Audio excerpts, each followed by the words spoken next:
here to discuss all things NRL, AFL and anything sports related.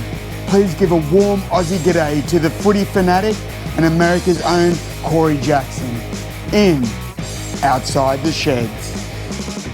Greetings, salutations, and welcome to another exciting, action-packed edition of Outside the Sheds. Shedheads, I've told you as we've gone down this road together for the 2022 season that the closer we get to finals time, the more excitement your Shedadamas will bring week in and week out to the festivities that we call this family, this little cult of diversity we call Outside the Sheds.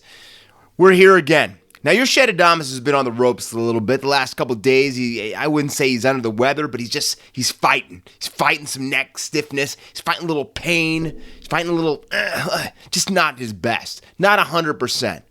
But let me tell you something. If players can go out there missing parts of their ear, I can do Outside the Sheds and bring you 100% of the energy you guys are looking for. So here we go. I don't know about you, but it just feels incredible as we get close to these last 3 or 4 weeks of the season. 2 for the AFL, 3 for the NRL. But the pressure, as these teams feel that some of their seasons are going to be successful, some of these seasons are not going to be successful, and these last few weeks are going to be the things that actually either galvanize success, that they actually put the time and the work and those incredible preseason sessions were worth it, or if they're going to go in a different direction and look for new leadership, look for a new playing group, all of that. And it's all down to now. And you could feel it by the results for last week, and you can see it with some of the stories that are coming into this week. But before we can go forward, we must go back, and so let's go over, as we start the 40-20, some of these scores that happened last week. Your Shedadamas went 4 for 8. We had a couple of upsets that I don't think anybody saw, and we all felt it on the chin. But here we go. Kicking off the round, we all know it was a big tilt everybody was looking forward to between the Roosters and the Broncos. The Chookies come home 34-16. It was great to see a rejuvenated Luke Keary playing the type of footy we all know that he can play, with 1 try, 2 try assists.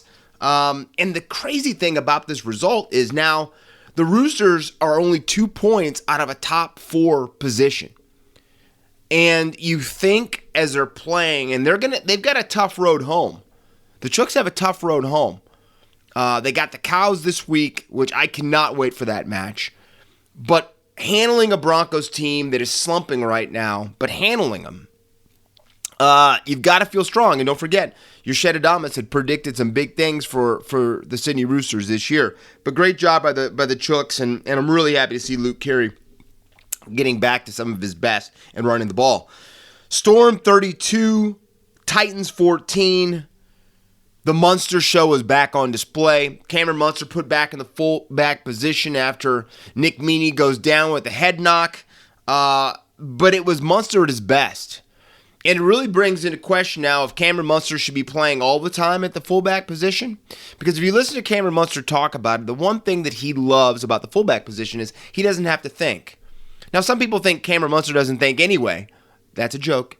But a lot of people think that when he is playing his best football, he is just shooting from the hip. He's reading what the game's giving him. He's reading what the defensive line is showing him. And he's making a split-second decision. And I think that's when we see Cameron Munster dominate and play the type of footy we all want to see him play. And for some reason, he's a guy that just steps up in that big game situation scenario, right? State of origin, he's always at his best usually, right?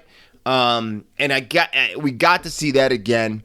The Titans, definitely a valiant effort. Holbrook's boys I think they're showing that they want to still play for Justin Holbrook. I don't think they have the right pieces right now for them to get the results that they really, really need, and that's changing, which we'll go over a little bit later in the 40-20. But the Storm seems like they're rearing into form, and we've got a big story coming out about them coming up that I think could actually even bolster them a little bit more or make them electric, if you know what I mean. Eels 36, Sea Eagles 20. Dylan Brown, Arthurs, the new halves pairing really showed out, steering the ship around. I think the guy that really kept all the ingredients mixed and together again was the Gutherino, Clint Gutherson, stepping up into play when he needed to, dropping back when he needed to. Gutho really showed that, to me, he's a top-flight player. You know he gets up to play his old team in Manly, and he did that well. Just really, really fun to see. But I have to say, with these two rivals, you know they take great pride in this, but Parramatta probably ended Manly's chances at finals berth.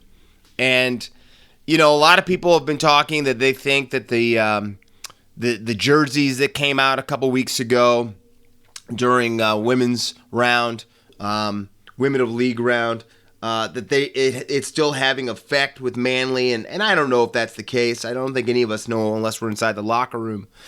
But they just seem to not be on strike the way they were when they were kind of rolling, even without Turbo a few weeks ago. So congratulations, great victory for Parramatta. Rabbitohs 48, Warriors 10.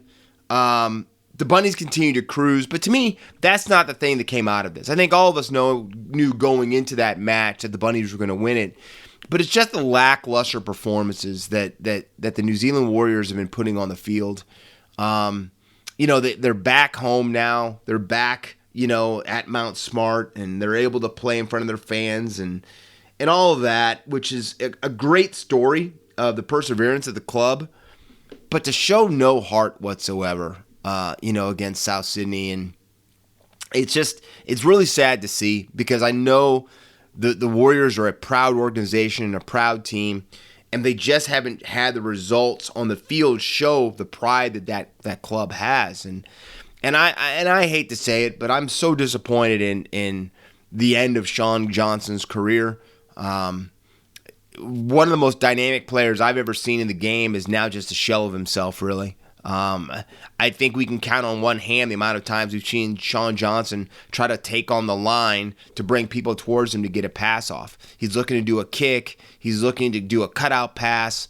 And those are the things that they're great parts of a player, but not the parts of a player like Sean Johnson that's dynamic, or at one time was so dynamic.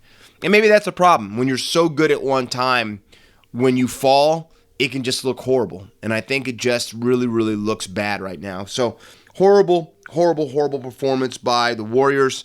But again, the Rabbitohs continue to march on. Panthers 26, Raiders 6. The Penny Panthers showing their defensive prowess, showing that they're getting ready for finals footy, putting their best foot forward. Crazy that they don't have the halves at all, that they are going to be taking into the finals, but that they still showed out. But as bad as the performance was for the Raiders, who really needed to get that victory, it's sad to see that a press conference overshadowed the greatness of that Penrith victory. So, as you can guess, that's our top story we're going to get into when we do the full breakdown at the 40-20, but great victory for the Panthers. Sharks 24, Dragons 18. The Sharkies holding off a charging Dragons club in the Derby. I think one of the best parts about it was seeing a full PointsBet stadium. It was packed to the gills. There you go, little Sharks. Anyway, it was packed for the match. But Cronulla solidifying their top 3 position right now in the side, and I really do not think I see the Sharkies falling out of the top 4. I don't. They're playing too well. They did that without Bubba at fullback. Matty Moylan was down with injury, and Dale Finucane was still out. So getting that type of performance still with those 3 pieces missing shows you, I think, what's really going on under the surface with the Sharks. Cowboys 28, Bulldogs 14.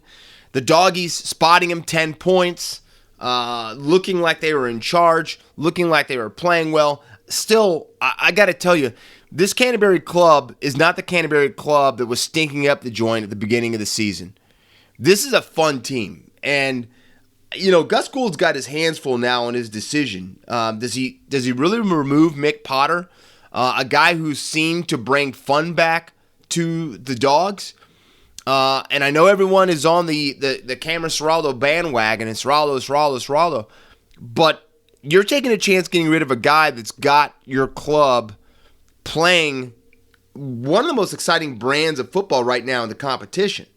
So, interesting to see where Gus goes forward with this, but I'm talking a lot about Canterbury for a club who didn't even win the match because Scotty Drinkwater and Chatty Townsend really brought the Cows home charging. With that victory, scoring 28 points, they really showed that they have not just adopted, but that the Todd Payton system is in their blood. They play a tough defensive style, then they play exciting footy. It's really, really fun to watch, and that's why I cannot wait to see this showdown between them and the Chooks this week. And then finally, Knights 14, Tigers 10, a game that I think everybody bet one way with the craziness coming out of Newcastle with David Clemmer and Adam O'Brien and everybody just, trainers getting upset because they're told that you get the hell out of here in different words. Nothing showed that the Knights were going to show up on the field the way they did and beat the Tigers. But I think two things come out of that. I think you're seeing how important Jackson Hastings is for that club. And I know that a lot of people say Luke Brooks wasn't in the side this week. That's true, but Luke Brooks wasn't in the side the week before when they got the victory. So I think going forward, you're not going to see Luke Brooks back with the side. I would not. I'd be very, very shocked if we don't see Luke Brooks next year up in the Hunter with Newcastle. But I do think that Jackson Hastings is a key member of this Tigers team right now, and he wasn't there. So they definitely didn't look the way they have for the last few weeks. That's one. But the Knights really showed heart. They almost gave it up in the end because they had to put together a goal line stance at the end of the game to hold the Tigers out, and they did. They did. Now, they've lost now Jake Clifford for the rest of the season, who played, they were saying, the last 5 minutes of the match with a fractured arm. So, again, the Habs are in upheaval, but a great victory, and I mean great, because as bad as that team had been the last few weeks and the stuff that was going on up in Newcastle, for them to put that performance together and to get that victory, a victory they had to have, was, to me, very, very impressive and caught me off guard. Really did, shitheads. Now, rugby league is a tough game. We all know this. It's one of the reasons we love it so much. And to me, it's very, very sad when an on-field performance is overshadowed by something that goes on after the siren and off-field. And that's what we've had happen this week. I don't care where you stand on this. I'm going to say my point on this whole thing. But I'm a big fan of Ricky, okay? Sticky, to me, is an old-school coach. He speaks it the way that it is. He holds nothing back. He tells you how he feels. And in today's day and age, we just don't get that. And I'm not saying I'm not a politically correct guy, because I try to be in some ways. How many times have you heard me use horrible profanity on this show? And I'm not expecting 5 to 12-year-old kids to be listening to this podcast. But I think there's just a way that you need to carry yourself. And when I went and got my communications degree back in school back in 1904, that was important. And it was something that was really, really stressed. I think a lot of that has gone out the door with this social media age, where everybody thinks, when they could pick up their phone and say whatever they want and send it to whoever they want. People have lost that ability to carry themselves in a higher standard, right? So when Ricky gets in front of the microphone and calls Jamin Salmon a weak-gutted dog, this really tipped something off to me, all right? First off, let's go back to why he did it, or the case that brought this out of him. Jamin Salmon did an egregious thing, and something that I have always worried about in the game. He took studs, put studs in a guy's face, all right? He kicked Starling where the sun doesn't shine, first off, in the tackle. And then, as Starling is down from taking one to the people's package, he put studs in the side of the kid's face by kicking out, all right? And if you watch the picture, he's looking in the direction where he's kicking. It wasn't like he just was like having a freaking seizure attack like some of these guys do when people are laying on top of him. It looked calculated to me, Shedheads. It looked calculated. And for me, if the bunker can't look down and see a guy is kind of looking and targeting, and you're putting studs in somebody's face, I think Salmon should at least got 10 minutes in the bin for that. At least 10 minutes in the bin. That's me. Because I think if you're running a sport right now where everybody is so worried about head trauma and contact, and you can't have guys kicking guys in the head. All right? That's first off. So this doesn't take away with what Ricky said, but I just don't think there was enough done on the field for the situation that happened between Salmon and Starling. Now, back to this press conference. So when Ricky calls out the play and then calls Jamin Salmon a weak-gutted dog, I knew that there had to be something deeper here, right? Because Ricky is put in being a player, being a star player in the NRL. He's been a coach and a big-time coach for a lot of years now. He has been in front and behind the microphone plenty of times. He knows when the eyes are on him. He knows when people are listening. It's not like he's a coach, this is his first season, and he, messed up, right? This is a veteran of the game. All right. So when he says this, it really makes me freeze. I'm like, whoa. That was a little bit of a personal attack there, right? And it just caught me off guard. Because Ricky usually, he called Mick Ennis a dickhead, all right? We'll just say it. That's his words, not mine. And it's still, to me, one of the funniest things I've ever heard. Because a lot of people think Mick deserves a lot more than that. I'm a huge Michael Ennis fan, but I still think it's funny. Because he is Ennis the Menace. But, so when he says that, I'm like, wow, there's got to be something here. And then words come out, and the backstory comes out about this, that this happened, that Ricky's had history with this kid from back when he was younger, 12, 13 years of age. And it sounds like to me, no one wants to talk about it, but it sounds like to me that there might have been an attack in some way against Ricky's autistic daughter. I don't know. I'm just hearing about places and I'm putting things together, right? Now, the sad thing for me about all of this is that it has been very one-sided, the attack on Ricky, right? Sticky's really taking it hard. Okay, he shouldn't have said what he said. I understand that, and I totally agree. But I think that you don't get a guy react like that unless there's something egregious has happened that is still sitting with the man, still sitting with him. And I don't think it's 100% fair that Jamin Salmon is able to just walk free of this situation. Like it's been locked away that whatever he did, we can't talk about. Now, Ricky put down that he does not want this discussed any further. He apologized and then said he doesn't need it talked about anymore. It's dead. It's over.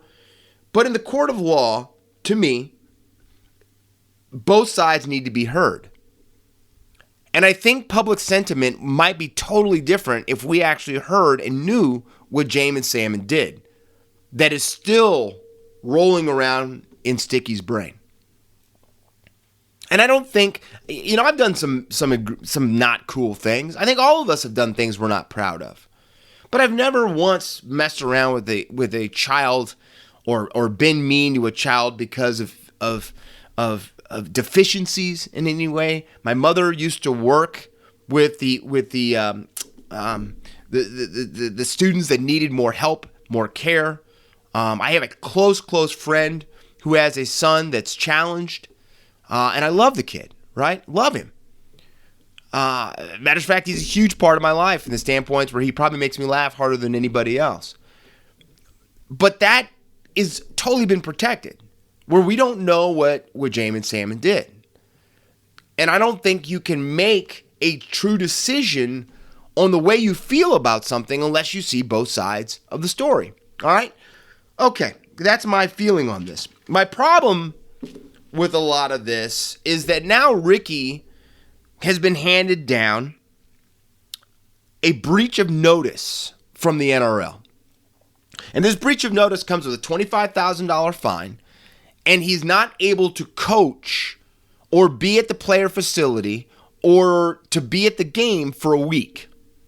Now, this weekend is a huge match for the Raiders. If the Raiders don't beat the Dragons this weekend, their season's done. This is a winner-takes-all, 2 men enter, 1 man leaves match coming up before, did I say that right? 2 men enter, 1 man leaves. Little Mad Max 3. Anyway, between 2 clubs, all right?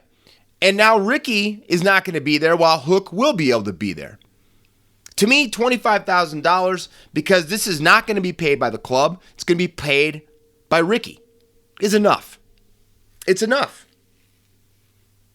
It's enough. And so I think the NRL missed the point right there. They say they've done investigations into all the claims and everything that went there.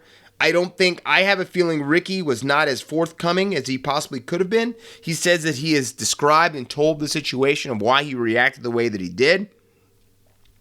But it's a huge decision by the NRL. And I think it's a huge decision by the NRL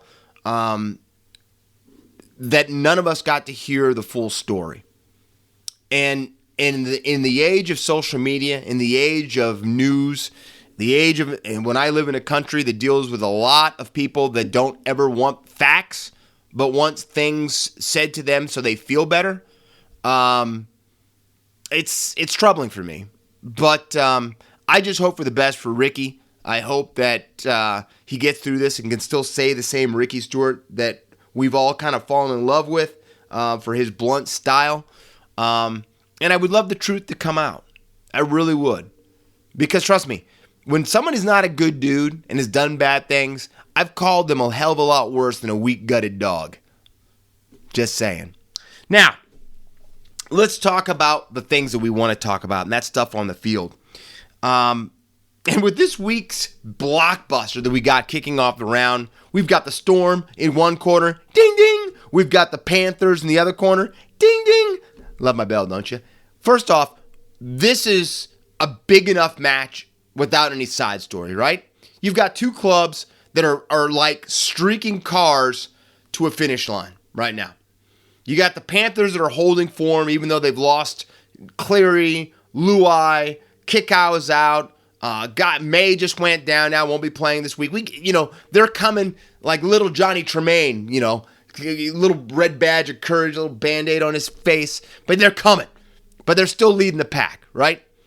And then you've got the Storm, who've been beat up, but still have immense pride, and are a true champion, right? So that's good enough. That should be good enough, Shedheads. But not so fast. Because to start the week off,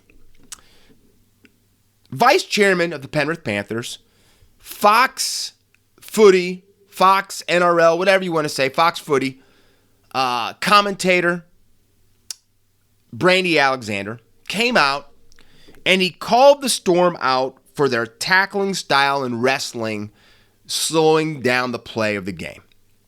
And he said the Storm are responsible. They're the godfathers of this. They're the one that brought this into the game, right? And I'm going to, okay, well, let's talk about sides there. So Brandy says this, and quickly is rebutted by Cameron Smith, who called that into question, didn't say anything defaming about Brandy, but called that into question, and said that, if you look at history, there's a lot of teams before that have used wrestling tactics and all of that. Now, I don't know if a lot of other people have used judo coaches before the Melbourne Storm, but that's fine. But then Melbourne chairman Matt Tripp really came at Brandy Alexander. And he called out his integrity, because don't forget, Brandy is the vice chairman for the Penrith Panthers as well, like I said. So he called out his integrity. And then he said that the Penrith Panthers are arrogant or have a lot of arrogance about them. All right. you all want to know what your Shedadamas thinks about this. That's why we listen to this show. I understand that, and I appreciate that. So let me answer this really quickly. Who I agree with. Okay, I agree with them both. That's right. I don't think either side is wrong in this. I do feel, and if you listen to players and coaches talk about this, players and teams know when they play the Melbourne Storm. And I've questioned more than any other club, Melbourne, when I've watched tackles. They come at players a lot of times at the back of the legs. They do wrestle and hold teams down to slow down the play of the ruck. That is something they do. And there's a lot of times I'm saying, we were just talking a few weeks ago about the hectic cheese, Brandon Smith, the tackle he made at the back of somebody's legs, right? That is something that Melbourne does. And there's a code with a lot of players in the NRL that players that are playing don't like to usually call out other players, right? What they'll do is they'll just get revenge or get even on the field. So that happens. We understand that. But Melbourne, don't be confused. They do have a different type of tackling style, and they do play the game better and different than a lot of teams when it comes to slowing down the play of the ball. That's true. That is fact. Now, integrity-wise, I'm not going to say anything. I've never met Brandy. I've never talked to Brandy. I listen to a lot of the stuff that he says. I've always found it very, very strange that the NRL has people that are commenting on the entire league and games that are invested in clubs. Gus Gould with 9, he's running the Bulldogs. Brandy, vice chairman, he's with the Penny Panthers. You've got tons of players that do this. Billy Slater works for 9 and does things at times. Who am I trying to think of?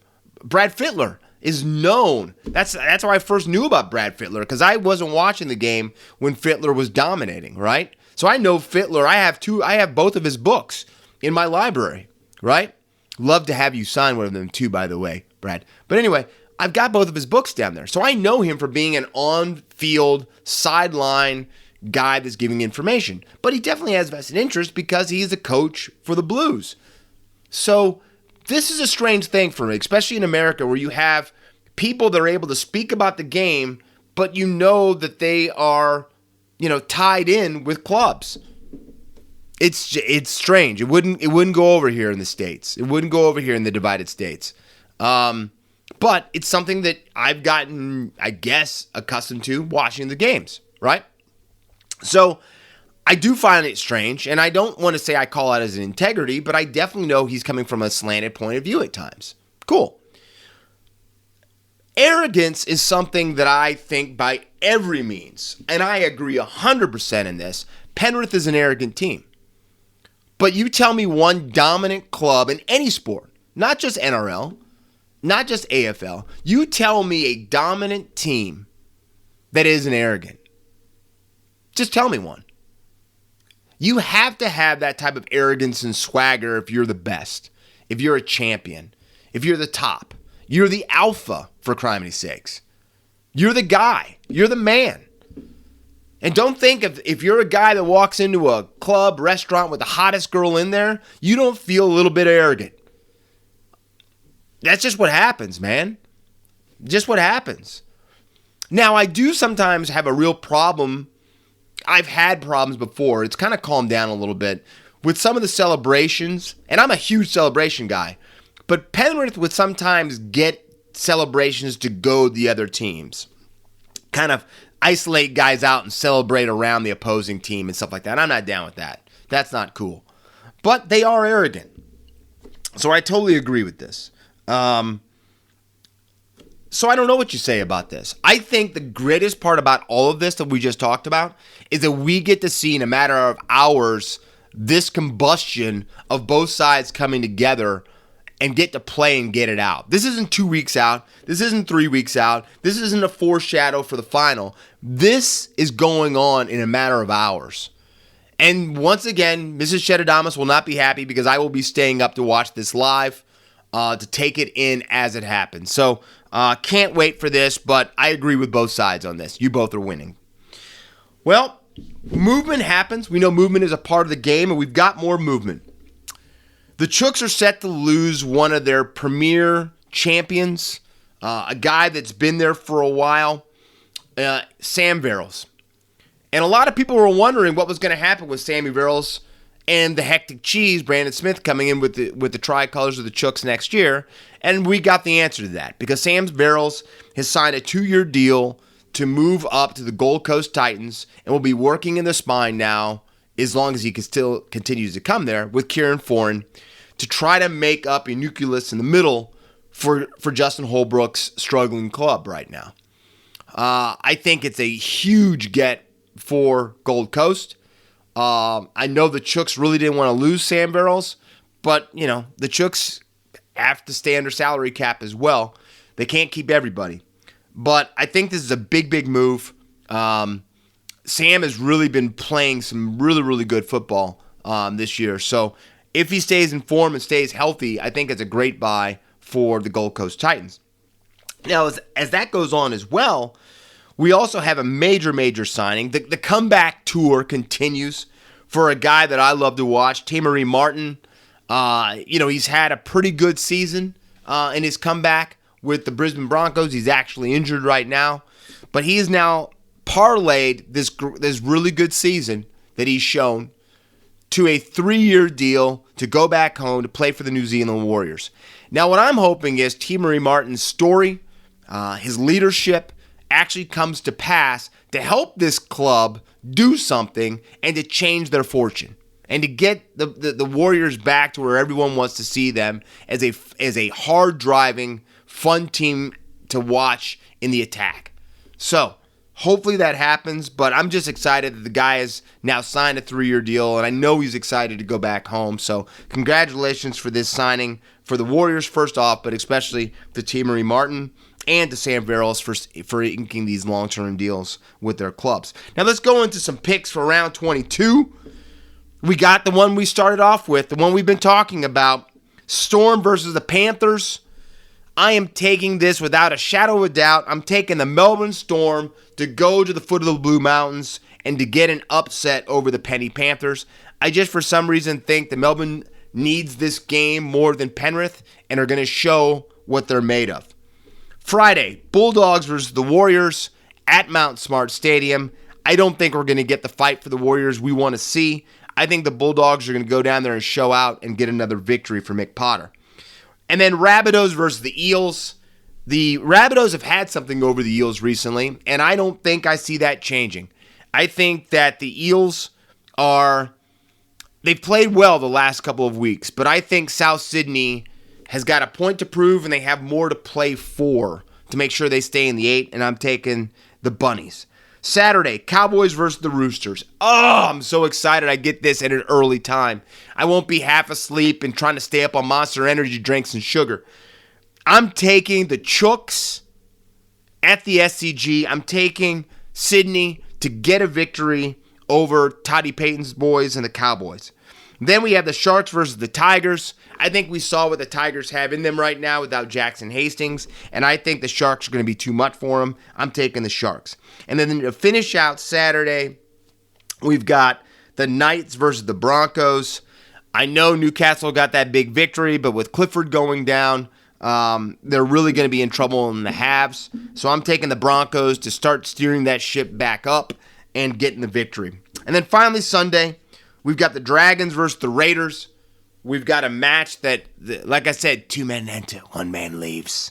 I'm taking the Raiders to get the victory. I think they play hard for Ricky, and they actually bring home the victory. And then finally, Seagulls versus the Titans. I call it the Kieran Foran Bowl, the Daly Cherry Evans Bowl. I've got the Titans upsetting the Seagulls and, again, ending their season and putting the Birds out of their misery. So, big matches coming up. Can't wait. Like I said, we're a matter of hours away from that kickoff for that. So, hope you're ready for that as well, shitheads. Now, let's go on the mark. I know last week I didn't get these picks in, but let's go over these games. They were some pretty, just some fun stuff. Kicking off the round, Pies 96, Demons 89. It's the Pies' 11th straight victory and their 6th straight victory 10 points or less. Now, if you're a Pies fan, you've got to love that you're number 2 right now. You're feeling good about yourselves. But you have to be worried that, again, we talked about this a couple weeks ago. How many times are you going to keep winning games that close before one of them catches you? So, great victory again. Pies again, feeling like a team of destiny. But you got to watch out for that. Hawks 70, Suns 63, Gunston kicks 5. The Hawks never trailed in this match. And again, just good stuff. 4 out of 5 victories for the Hawks. So you got a team that's kind of rearing into form as the season ends, which is going to make a lot of Hawk supporters pretty excited going into next season. Giants 96, Bombers 69. I guess that we would call this a yin-yang score. But, the Giants awaken. And I just don't know what to ever make of Greater Western Sydney. But they awaken. Jesse Hogan has maybe one of his best games he's had for a while. GWS was called out by their coach saying that they've quit on the season, that they were ready just to go and start golfing and just walk out of the building. And the players showed otherwise. So great victory for GWS to show some heart and to stay in the fight. Dockers 95, Bulldogs 78. The Dockers victory, let me put it this way, takes a bite out of the Dogs' finals chances. How about that one, Shedheads? That's right. Big victory for Fremantle. Fremantle needed a win right now, and I'm going to say this was a crushing loss for the Western Bulldogs. Cats 110, Saints 65. I've got another one. The Cats knocking the halo off the Saints for their 11th victory in a row and pretty much sending the Holy Rollers away from the finals and, again, staying out of the top 8. Tigers 109, Power 71. Trent Cotchin, wow.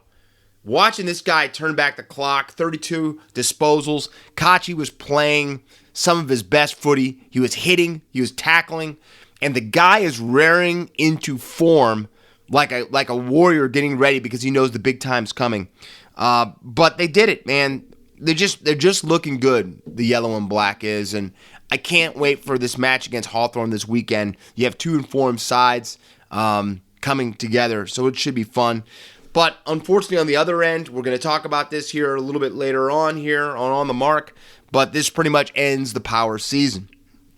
Swans 126, Roos 88. Yes, they played that game for some reason. Lions 114, Blues 81. Lions staying in touch with the top 4, which they had to do with that victory. But the Blues season is in real shady territory. They cannot make any more mistakes or it could cost them their season. And again, we'll talk about this for 2 of the clubs, to me, that are really kind of positioning for finals or trouble. So, and then finally, Crows 102, Eagles 86. After a very tumultuous week, the Crows hold on and get a victory over, the Eagles. So, West Coast Eagles, again, not living up to what anybody thought they were going to be. Now, with Richmond's 109-71 victory, a lot of questions will need to be answered from the Port Adelaide Power. I think that's, to me, what came out of that match. Yes, this is what the yellow and black does. Richmond starts playing good footy, even without Dustin Martin right now, when the season comes to that point, right? That's what the Tigers have really done since 2017 and what they're continuing to do now. But to me, the biggest question that comes out of that is Port Adelaide. And what does Port Adelaide do going forward with a lot of questions? But the major question is, what do they do with head coach Ken Hinkley? Now, there was a lot of dreams and aspirations for Port Adelaide coming into this season. I'm saying they finished really strong last year. A lot of people thought that with the performance that the team had in 2022. Travis Boak playing out of his mind. A lot of the young nucleus of the players really starting to amp their games up. There was a lot of hope that this was going to be a breakthrough year for Hinkley and the boys going into 2022. That, this was it, right? This was it. And that came crashing down as the team started 0-6. And you cannot start a season 0-6 and think that you're just going to flip the switch and all of a sudden come charging back in to the top 8. And it hasn't happened. Yes, key injuries have been a factor. We know injuries are part of both sports that we cover on this show. But how many times can you continue to use injury as a reason for not living up to expectation? And that's the thing. Ken Hinkley has been with the club for 10 years. All right. I've followed Port, paid attention to them quite a bit. Actually been at Adelaide Oval during this time. Actually watched Port Adelaide play the Swans at the SCG live. Was my first AFL match. So I've paid attention to Port, right? And they've always had that team, to me, that always felt like they were right there. They were always right there. But after 10 years, Ken Hinkley still has no flags, no grand finals appearances. And you've got a club, because don't forget, last year, there was a lot of rumblings about Ken Hinkley too until the team righted the ship and made that real push, right? So, he's had a vote of confidence. Zach Butters has come out, and other players have come out saying that they're 100% behind Ken Hinkley. But this is all going to come down to President David Koch if he wants to make that decision to keep Hinkley. Because Hinkley's got one more year left on his contract, and I don't know if he's going to be able to see it out. Port Adelaide's president, David Koch, went on a radio show and kind of said some things that made you think that it might be teetering the other way about Ken Hinkley coming back next season. And he would not come out and say that was going to be the coach going forward for Port Adelaide. So if you're Ken Hinkley, you can't feel too great about that. But besides that, I think some major decisions are coming. And I think the big question is, do you think Ken Hinkley is the coach going forward that is going to make this young nucleus of Port Adelaide gel to take that next step? And I don't know if you can really say that because they haven't taken the next step yet after 10 years with him. And they're about ready to lose some of the best players that have played with Port Adelaide. Travis Boak doesn't have tons of years left. You would think he's got less time than he's played already. There's just some guys that are getting a little bit older. And do you think Hinkley can take this next group and bring them over the top? So I think we'll have to watch a lot of the talk and a lot of the actions that Port Adelaide do here in the next few weeks to see what the history and what Ken Hinkley's fate will be going forward. Now, Shedheads, I know we all love the big games, the big moments, no matter if it's either one of the codes that we talk about, right? But we love it when teams leave everything on the field and that all questions are answered because of the play, right? Not because of officiating, not because of bunkers, not because of a bad whistle, but because the team's leaving on the field. And that's why this round is going to be so incredible for the AFL. And especially for two teams, the D's and the Blues. Both these teams are at a crossroads right now. Both of these teams, last 2 weeks of the season, are going to determine if they will consider this year a success or a failure, more than maybe any other two clubs in the competition. Now, let's start with the Blues, because the Blues have to win one of their next two matches to make it in and stamp their place in the 8 for the finals. All right? Now, the problem for the Blues is that they've got to play the D's, and then they've got to play the Pies. You've got a struggling D's team who have been trying to find form, who have to have a victory. So they've got them this weekend. And then they have to turn around and play an informed Pies team that is going to be fighting like hell to finish in the top 2. So they are really, really, really up against it, Carlton is. Really up against it. No one's giving them any type of serviceman's discount. Let me put it to you that way. But it gets better, because they're going to have to probably get one of those victories without their captain, Patrick Cripps, because right now he is out for the last 2 rounds. And they have to have him if they're going to get a victory. They have to have Patrick Cripps. But unless an appeal goes through, Patrick Cripps is gone. And they're trying like everything to get Patrick Cripps, get this appeal through so they maybe at least have him for one of those games. Maybe they can get it down to a 1-game ban. But they've got to have him. And what happens if Carlton doesn't right this ship? What happens if Carlton doesn't get over the top with this? It's going to be very interesting to see what happens with the Blues, with the player turnover and everything, if they can't get on top of this. But yeah, they could be singing the blues at the end of the season. It just is what it is. It's a brutal game. It's a non-fair game. Sports is it doesn't flinch. It just takes souls. And unfortunately, Carlton is right at the brink of losing theirs. Now, on the other hand, you've got the D's. A team that, for the first part of the season, looked like they were the benchmark of the competition. And they are fighting to stay in the top 4 right now. Because they could fall as far as 6th place if they don't play this right. If they don't step their game up. And what scares you for Melbourne right now is that they've lost 7 of their last 12 matches. So that you definitely can't say that they're a team that is playing their best footy right now. They're a team that is trying to find their stride, trying to find balance, cohesion, confidence, all of that stuff. But they're really up against it. And they've got to play the Blues, a team that's, some people would say, more hungry even than they are, because they might not play the finals at all if they don't get a victory. And you'd have to say they think how the teams are playing, that the Blues think their best chance is maybe to beat the D's.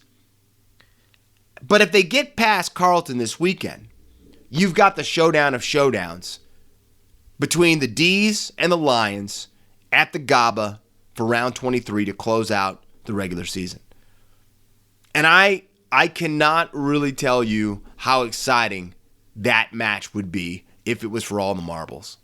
It could break records, let's be honest. It could break TV records for people watching a match where they know they're going to see some of the best football that they've seen all season between these two clubs. It is going to be hell on earth. How about that one? How about that one, shitheads? It could be hell on earth watching that game. But the only thing you can say is the best part about it is that we can just sit, prop our feet back up, get our favorite beverage, alcoholic or not, and just watch this. Because these last 2 weeks for these clubs and for the AFL, it's going to be some monumental viewing. And I almost think it'll be more exciting if you don't have a dog in either one of the fights, just to watch good footy, to feel the drama and the tension that these teams are about ready to go through. So interesting, going to be fun to watch, but it's going to have a lot to say about who we watch in September. Now, the Swans have confirmed that their Bloods legend, Josh Kennedy, is going to be retiring at the end of this season.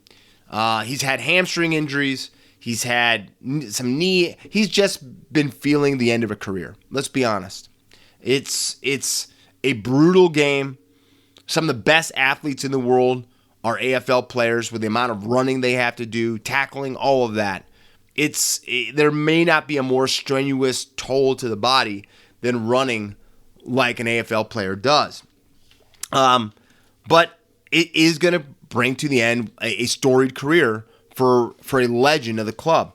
And you have to look at what he has done. I'm saying he's won one premiership with the club in 2012, 3-time All-Australian, and a 3-time Bob Skilton medal winner. And that's, by the way, that's the best and fairest for the Swannies. But you have to think that this is one of the guys over this last 10 years that has been one of the Blood's best players, hands down. And it's always sad when you see players retire, because that means we're getting older too. And I think that's the thing. When you see a player and a great leave, you start remembering all the moments that you got to experience watching them at their best, right? But it also makes you look back and go, God, that was 5 years ago. God, that was 10 years ago. God, that was 7 years ago. And then you start looking at your own life and go, God, I'm 7 years older. God, I'm 10 years older. God, I'm 5 years older, right? So congratulations to a real champion of the game. It's always sad to me to see when guys have to leave because of injury, but I think that's what we're all expecting when we watch these games. So congratulations on a great career to Mr. Kennedy. Now, I love sweepstakes. I like sweepstakes that I can actually win some money in. That's one, but I do like sweepstakes. And Shedheads, we've been watching the Alistair Clarkson sweepstake. It's like, where, oh, where will he end up, okay? Where, oh, where will Alex Clarkson end up? Where will Clarko be next year? Because we know he's going to be someplace next year, right? And right now, the two front runners are the GWS Giants and the Roos, North Melbourne, right? Clarkson just had a huge, lengthy interview with the GWS Giants. But unfortunately, it looks like they could probably have dinner and an evening together, but it doesn't sound like he's going to GWS. And there's two major reasons why Alistair Clarkson looks like he's about ready to sign on the dotted line with the Roos. And that is, one, their real affinity and strength and bonding with Tasmania. And we know Clarko's love of Tasmania. But two, he doesn't want to leave Melbourne. And last time I checked, if he takes a GWS job, he's going to Sydney. And we know people that are from Sydney don't really want to live in Melbourne, and people in Melbourne don't really want to live in Sydney. So Clarko is Melbourne through and through. And I think that's a huge factor in why he's choosing the Roos over the Giants. If this is the case, I cannot wait to see how different a Clarko-led North Melbourne Roos club will be with his tutelage and leadership in 2 seasons. Because it will take him a little bit for him to straighten the ship, no matter how great of a coach Clarko is. But I am so excited to see what the Roos will look like with this type of leader guiding them down the track. So it's not done yet, but it looks like the Roos may have got their guy, and I'm excited to watch that transpire. Now, let's go into some picks for round 22. We are not forgetting, like we did last week. Starting off Friday night, we've got the Lions versus the Giants. To me, it's a no-brainer. One of them has a lot to play for. One of them is taking confession. I'm taking the Lions over the Saints. Giants versus the Dogs. I do think Beveridge's boys will show up. And I think that even though the Giants looked good last week, I think the Dogs wrestle it out of them and take a bite out of the GWS team. Roos versus the Crows. I'm going with the Crows because Clarko ain't at the Roos yet, Shedheads. So going with the Crows. Saturday, Cats versus the Suns. You know, we know how the Suns are. They are the what am I trying to say? The yo-yo of the competition. But I don't think the Cats are going to even take a chance for a letdown, and I think they want to roll into the finals. Blues versus the D's. We talked about this one. I'm going with Melbourne. I think that the flag holders right now understand what they have to do, and I don't see the Blues scuttling their future, personally. I just think the D's are the better club, so I'm going with the D's. Eagles versus the Dockers. Yeah, okay, Dockers. Hawks versus the Tigers. I can't wait for this match because you've got an informed Hawthorn club against a Tigers team that have to hold serve to make sure they make it into the 8. They control their own destiny. I'm taking the Tigers to get the victory over the Hawks. Sunday, Pies versus the Swannies. I'm taking the Swans in an upset to break the streak at 11 for the Pies and to springboard themselves up to being a contender for the final. So I'm going with the Swans. And then finally, Power versus the Bombers. The Bombers Club, who again had another dismal loss when it looked like they had their ideas. And now with all of the reporting coming out that you've got players in mutiny against one another and turmoil going on with Essendon, I'm taking Ken Hinkley's boys to fight for him and to get the victory over Essendon. Now the Guns, boy, there was some excitement with the Guns this week. And we're starting off my number one gun, Cameron Munster, the mischievous one, 3 tries, getting a treble, 4 for 6 on conversions, 252 running meters, 2 line breaks, 1 line break assist, 9 tackle breaks, 7 tackles made, and 41 kicking meters. It was good to see Munster back at his mischievous best. And I'm very interested to see if he goes to the halves with Jerome Hughes out this week, or does Bellyache leave him back in the fullback position, or if he's kind of a rover. Going to be interesting, but great match. Great game for Cameron Munster. Number 2, Jack Gunston from the Hawthorne Hawks. 5 goals, 1 behind, 14 disposals, 11 kicks, 3 handballs, 8 marks, 323 meters gained. Gunston powering the Hawks. It'll be interesting to see if he can kind of have that same type of performance, because Hawthorne's going to need him this weekend against Richmond. And then finally, Kid Gutherino, the king of Parramatta, Clint Gutherson, 1 try, 4 for 7 out of his conversions, 207 running meters, 2 line breaks, 1 line break assist, 3 try assists, 1 tackle break, and 4 tackles made. A full-fledged day out for the Gutherino.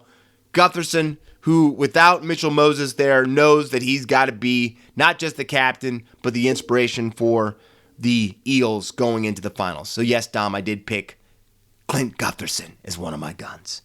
Now, outside the bubble, I haven't done a lot outside the bubble. It's kind of a downtime over here in the divided states. But I've got just 2 quick stories to me that I think show you just the heart of a champion and the heart of not a champion.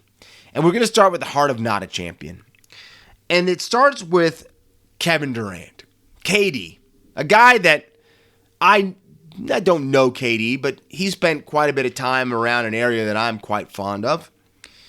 And after it looked like KD was going to get an ass for the head of his coach and his general manager for the Brooklyn Nets, and then we find out that a trade between the Celtics and the Brooklyn Nets fell through, that KD now is saying that his preferred landing place is, drums please. It's funny I said that because it's the town that guy's from, Will Smith. He says the landing spot that he'd like to go to is the Philadelphia 76ers. Now, if I was Doc Rivers, I would quickly close the door, lock it, padlock it, and then put a chain on it. There's no way I'm letting that coach killer KD come to Philadelphia. Let alone let him match up with the the beard. He's the non-player now, but the beard. And to bring that freaking circus to Philly? Are you kidding me? Kevin Durant, let me tell you something. To be a champion, you got to win something on your own. To be a champion, you have to lead your team. To be a champion, you can't ride off of others' coattails to do something. Now, I don't need you blowing up my Instagram page, Katie. Don't try to send me a tweet, text, message. You don't need to. Just look in the mirror. You couldn't get it done at Oklahoma City. Then you go over and you get on the Curry and Draymond and Clay bandwagon, and you jump on the bus there, right? Nothing against the Tigers and their bus. But you get on the bus for Golden State, right? And you get a championship, right? You get a championship. You can now say you're a champion. But then you don't get along with people and you say you want to be the man. And though Kyrie calls you home, because you're an East Coast kid, I understand that. So Kyrie calls you home. And then the beard forces his way out. So all of a sudden, we got amigos. We got 3 amigos up in Brooklyn. Those 3 amigos played 17 games together. Atrocious. But that's what you see when you have 3 guys who aren't leaders. Kyrie's figuring out what it's like not to play with LeBron. The beard is finding out that you can't win when you're the man. Ask Houston. And then Kevin Durant has proven that he can't win a damn thing. He didn't win anything when he was back at Texas. He didn't win anything at Oklahoma City. He won when he got up with the boys in Golden State. And then he does, let's not even talk about Brooklyn. You know what happened in Brooklyn. Got swept by the team he wanted to get traded to, the Celtics. And now he wants to go and follow his boy to Philly. Get out of here. I can't believe I'm even wasting your guys' time talking about this guy. Am I saying Kevin Durant's not a great basketball player? Yes, he is. But when people try to say he's the greatest basketball player in the world, I laugh in their face. Because to be the greatest basketball player in the world, you got to be a champion. And you got to be a champion from the inside out. You got to be a champion that doesn't follow but leads. And when you lead, you take people to promised lands. You don't destroy things and break things down and do that. So get out of here with that best player in the world stuff. You are an assassin, KD. You're a hell of a scorer. But you are no champion. Please, get out of here with that. I'm done with it. And Doc, like I said, lock that door, put the bolt on, and put the padlock on that. Because you don't need that guy there. Finally, let's finish with a smile, Shedheads, shall we? Let's finish this episode of Outside the Sheds with a laugh, a little bit of a smile. But again, let's talk about, millennials possibly. Okay, here we go.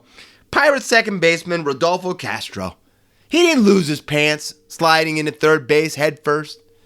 He didn't lose his wallet. He didn't have a pack of sunflower seeds fall out. No. Rodolfo decided to leave his burner on the field.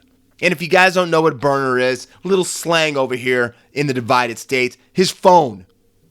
His phone went past third base out of his back pocket. Now, I don't know how he got this phone in his back pocket because it was the size of a small television. But he somehow did not forget. And you don't forget when you have something that's the size of a TV in your back pocket that it's in your back pocket. So I don't know if he needed to call in maybe a delivery order to send something to his house close to the end of the game. I don't know, but I know it's against Major League Baseball to bring a device in the dugout, let alone to leave it at third base. And the best thing about the entire picture and the entire look that happened was Rodolfo slides into third, his phone continues its trek, and his third base coach looks down at the phone as Rodolfo gets up and knows that he's caught red-handed, and he tries to hand the phone to his coach who wants nothing to do with it. It was comedic gold. I'm still laughing at the vision of him trying to hand it and the shaking of the head of his third base coach like, what have you done? So, hats off, everybody, to my new favorite millennial player, Rodolfo Castro. And if you need to find him, he's probably right now on Twitter or on Instagram or some type of freaking self-chat because, you got to keep your phone close. You got to keep it close. So, congratulations, Rodolfo, for making my tops. Anyway, Shedheads, that's bringing to a close another incredible edition of Outside the Sheds. I can't wait for you guys to take in this weekend's matches. They're going to be great. Set your DVRs, set your recorders, whatever you want to. Or you can just be a man and watch the game live. Or woman. Watch the game live. It's going to be great tonight. But until next week, take it in, Shedheads. Try to do something nice for somebody next to you. Make somebody proud of you. But until next week, stay out of trouble. Don't get caught or don't get caught. That's what I always say. Don't get caught. But I am Corey Jackson. I'm your Shedadamas. This has been Outside the Sheds. See ya! And that was another fantastic episode of Outside the Sheds with Corey Jackson, talking all things NRL, AFL, and all things sports.